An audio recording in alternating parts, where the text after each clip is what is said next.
Lagi cari tablet Android yang speknya cukup tinggi, kemudian layarnya bagus, tapi harganya cukup bersahabat, mungkin bisa coba tablet ini. Apa ya ini? Ini Xiaomi Pad 7 bukan? Bukan. Ini adalah Poco Pad X1. Emang kembarannya Xiaomi Pad 7 nih. Tapi kira-kira gimana kesan-kesan selama pakai Poco Pad X1 ini dan apa aja sih sebenarnya bedanya sama Xiaomi Pad 7? Yuk kita bahas. Tapi sebelum lanjut, jangan lupa subscribe dulu ke channel The Grid. Karena di channel ini kita bakal banyak ngomongin tentang gadget, desain, dan teknologi dalam kehidupan sehari-hari. Dan juga kita bakal upload video baru setiap minggu. Oke? Lanjut yuk, kita bahas Poco Pad X1. Oke, balik lagi. Tadi kalau kalian emang lagi cari tablet Android yang bisa buat productivity, bisa buat entertainment juga, ini mungkin bisa jadi salah satu yang masuk ke radar kalian, Poco Pad X1. Kenapa? Speknya cukup tinggi, harganya menarik nih. Pertama, kita bahas dari desain dulu ya. Untuk desain sebenarnya ya kurang lebih mirip ya sama tablet-tablet Xiaomi atau Poco sebelumnya. Tapi sebenarnya ini adalah kembaran dari Xiaomi Pad 7. Kalau misalkan lo tahu kayak Avanza Xenia gitu ya. Terus kemudian banyak tuh brand-brand dengan desain dan bentuk yang sama tapi dari brand yang berbeda, itu sebenarnya pengembangan sama. Itu kasusnya sama nih kayak Xiaomi Pad 7 sama Poco Pad X1 ini. Base desainnya sama, ukurannya sama, speknya sama, cuman mungkin ada beberapa perbedaan yang mungkin lebih ke harga atau mungkin ke detail-detail kecil. Salah satunya kalau misalkan mau tahu perbedaannya, di Poco Pad X1 sama Xiaomi Pad 7 bedanya adalah untuk variannya warna hitam ini ada frame emas di samping frame kameranya dan logonya jadi logo Poco kayak gini. Kalau di yang Xiaomi Pad 7 itu cenderung lebih clean ya. Kalau ini mungkin agak lebih nonjol, lebih kelihatan gitu dengan frame emas di frame kameranya. Tapi ini cuma ada di yang varian warna hitam doang. Sementara buat di varian yang warna biru tua itu kalau gue perhatiin frame kameranya nggak gold kayak gini, tapi warna hitam biasa. Tapi secara desain overall harusnya sih sama ya, nggak ada perbedaan perbedaan yang besar antara Xiaomi Pad 7 sama Poco Pad X1 ini. Mungkin bedanya ada di harganya gitu. Kemudian untuk bodinya sendiri menurut gue juga cukup tipis. Dipegangnya sih sebenarnya lumayan enak ya, lumayan sleek, bobotnya juga sekitar 500 gram, nggak bisa dibilang berat juga, cukup handy, cukup enak dibawa kemana-mana. Kemudian feel-nya menurut gue cukup premium, jadinya feel-nya tuh kayak ya lo bisa lah bedain tablet murah dalam tanda kutip mungkin tablet 1-2 jutaan sama tablet yang ada di level 4-5 jutaan tuh emang udah terasa lah bedanya, perbedaan dari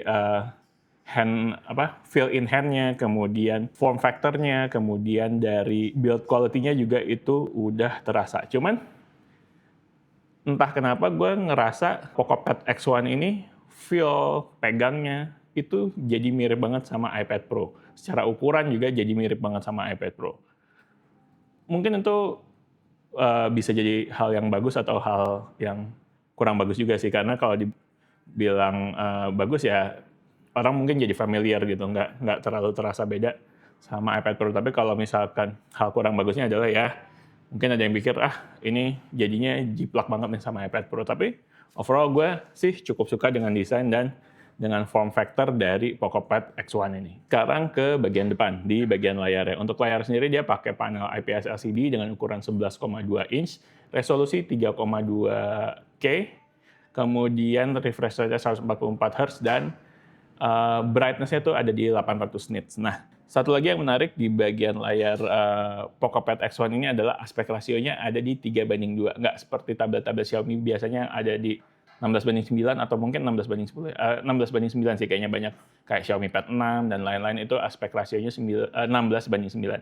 Ini aspek rasionya 3:2 itu seperti aspek rasionya iPad. Jadi satu hal lagi yang mirip iPad ya. Nah, kenapa aspek rasio 3:2 ini menarik? Karena ini cenderung lebih nyaman buat membaca website, kemudian baca e-book, untuk baca komik dan lain-lain. Sementara kalau aspek rasio yang 16:9 itu lebih enak buat entertainment karena layarnya lebih memanjang ya dibanding ini. Cuman gue karena mungkin terbiasa pakai iPad jadi familiar nih dengan aspek rasio dari Poco Pad X1 ini karena ya 3:2 itu adalah aspek rasio yang banyak dipakai di iPad. Tapi tetap masih nyaman sih buat entertainment, buat main game, menurut gue nggak ada masalah di layarnya PocoPad X1 ini, baik dari resolusinya ataupun dari aspek rasionya yang ada di 3:2. Kemudian untuk performanya sendiri, PocoPad X1 ini udah dibekali dengan chipset Snapdragon 7 Plus Gen 3. Itu sebenarnya bisa dibilang chipset yang udah cukup ya. Antutunya mungkin kalau misalkan emang cek di benchmark gitu, dia sekitar 1 juta lebih lah yang pasti. Dan udah mencukupi lah. Dia mungkin secara kelas itu bukan di flagship, tapi udah untuk di mid range sendiri udah di yang salah satu yang paling atas lah, chipset Snapdragon 7 Plus Gen 3 itu. Untuk main game udah nyaman, buat multitasking juga udah smooth banget. Dipakai harian juga chipsetnya ini udah sangat mendukung banget. Kemudian untuk RAM dan storage-nya, RAM-nya sendiri dia pakai RAM 8 GB plus storage-nya itu 512 GB UFS 4.0. UFS 4.0 sendiri bisa membuat transfer data lebih cepat, copy file, kemudian copy misalkan lo content creator, copy footage, mau ngedit di sini tuh jadi lebih cepat, jadinya lebih praktis. Kemudian storage-nya 512 GB, cuma ada satu pilihan, nggak ada di bawahnya atau di atasnya, dan menurut gue untuk tablet ini sih udah cukup banget ya, 512 GB, karena ya udah cukup besar, walaupun nggak ada tambahan slot micro SD card-nya, tapi sekali lagi menurut gue 512 GB untuk tablet itu udah cukup besar. Untuk audionya sendiri dia udah pakai quad speaker Dolby Atmos, 2 di kiri dan 2 di kanan. Untuk output suaranya sendiri udah cukup jernih, udah imersif juga. Jadi kalau misalkan pakai tablet ini buat misalkan nonton entertainment tanpa pakai headset, ini udah enak banget dan nyaman banget. Nah, untuk aksesorisnya sendiri ada Poco Focus Pen sama keyboardnya kayak gini. Jadinya untuk produktivitas ini udah enak banget juga buat ngetik-ngetik pakai keyboardnya, kemudian untuk gambar-gambar, taking notes atau bikin sketsa-sketsa pakai Focus Pen-nya ini juga udah enak karena dia chargingnya juga udah cukup ditempel kayak gini doang, nggak kayak seri-seri sebelumnya yang chargingnya itu masih pakai USB-C. Jadinya ini udah enak deh untuk produktivitas. Mungkin untuk content creator juga, untuk edit video, pakai pen-nya udah enak, pakai keyboard juga udah enak. Tapi sayangnya, keyboard dan pen-nya ini tidak termasuk dalam paket penjualan, jadi dijual terpisah ya. Itu mungkin nambah sekitar 2 jutaan lah untuk keyboard dan Focus Pen ini sendiri. Jadinya, ya itu sayang banget, nggak termasuk dalam paket penjualan, tapi harus nambah untuk dapetin Focus Pen sama keyboardnya. Oke, kemudian untuk software sendiri, PocoPad X1 ini udah dapat update ke HyperOS 3. Waktu out of the box pertama kali keluar, itu dia belum dapat langsung HyperOS 3, tapi masih di HyperOS 2 dulu. Jadi harus update sendiri untuk dapetin HyperOS 3-nya sendiri. Kalau perbedaannya antara HyperOS 2 sama HyperOS 3 sih, gue nggak terlalu ngerasa perbedaan banyak ya. Kurang lebih masih sama lah, home screen-nya masih mirip, widget-widgetnya masih mirip, fungsinya juga nggak terlalu beda. Tapi gue suka di HyperOS ini ada workstation mode yang kayak gini, jadinya untuk penggunaannya itu jadi lebih mirip sama PC ya, jadi kayak PC mode lah bisa dibilang untuk workstation mode ini yang ada di HyperOS 3. Tapi untuk misalkan multitasking, untuk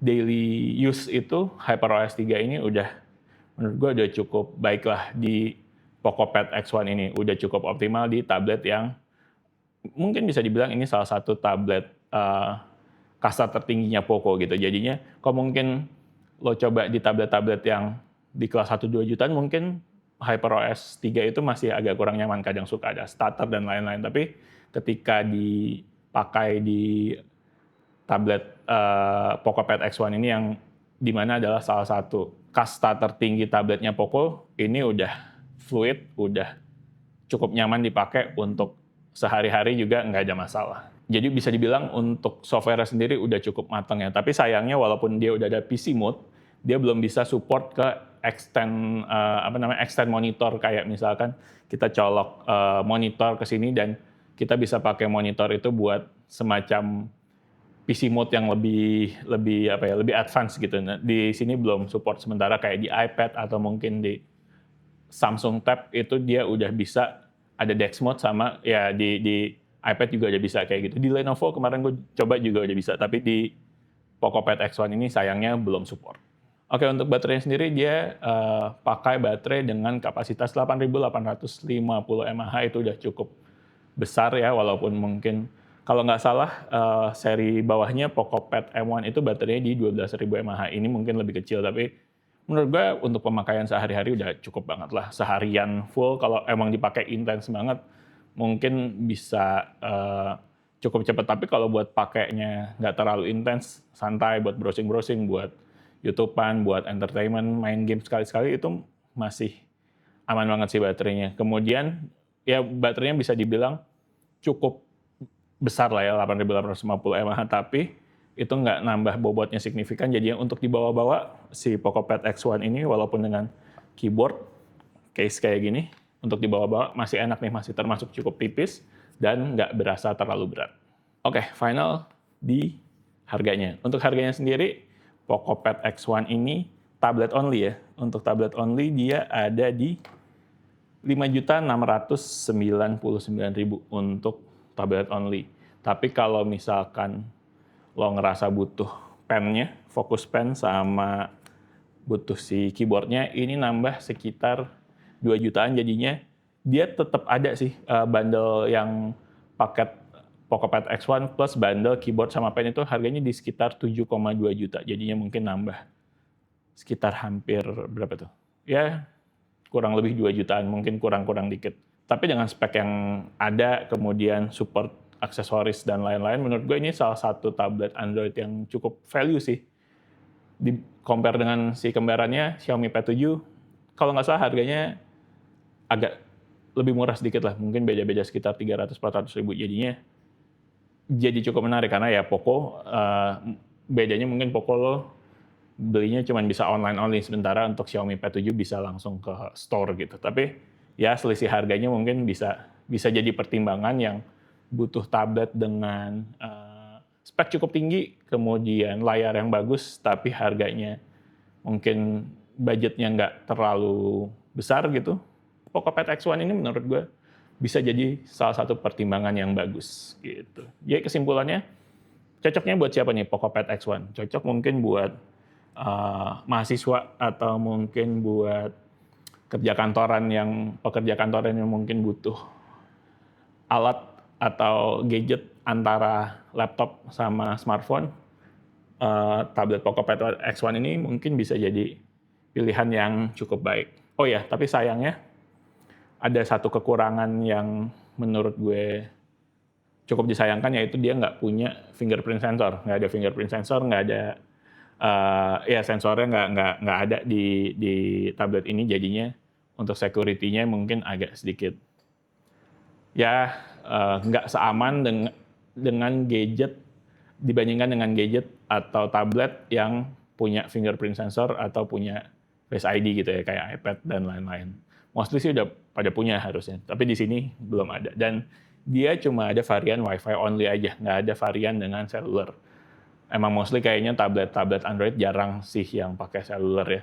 Tapi ya kalau misalkan bisa pakai cellular kan enak, bisa browsing di mana-mana, bisa, jadi nggak perlu bergantung sama konektivitas Wi-Fi. Oke, kira-kira jadi tertarik nggak sama PocoPad X1 ini? Atau mungkin malah lebih tertarik sama Xiaomi Pad 7? Tulis ya di kolom komentar. Atau mungkin kalian ada alternatif tablet yang lain yang mungkin spek cukup tinggi dan harganya bersahabat, bisa tulis juga di kolom komentar. Oke, sekian dari The Grid. Like videonya kalau memang suka, subscribe ke channel The Grid, dan follow Instagram kita juga di gridco.id. Oke, Grid sign out. Bye.